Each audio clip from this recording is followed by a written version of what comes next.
ఈ వారం మకర రాశి వారిని కనుక పరిశీలించినట్టయితే ఆకస్మిక అభివృద్ధి గృహంలో చోటు చేసుకుంటుంది. అన్ని రంగాల వారికి కూడా సుఖ సంతోషాలను కలిగించేటువంటి సంఘటనలు చోటు చేసుకుంటాయి.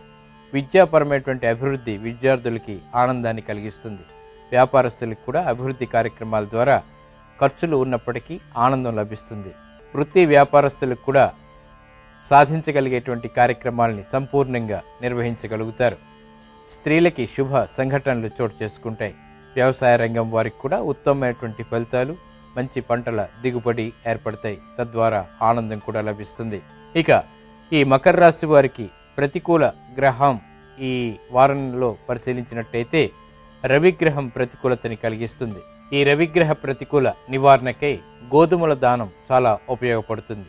ఓం సూర్యాయ నమః అనేటువంటి మహామంత్రం రోజు స్నానం చేసిన తర్వాత సూర్యునికి ఎదురుగా నిలబడి పఠించినట్టయితే చక్కటి అనుకూలత ఏర్పడుతుంది. మిగతా గ్రహాల ద్వారా ఏర్పడేటువంటి అభివృద్ధికి అడ్డురానటువంటి సంఘటనలు చోటు చేసుకుంటాయి.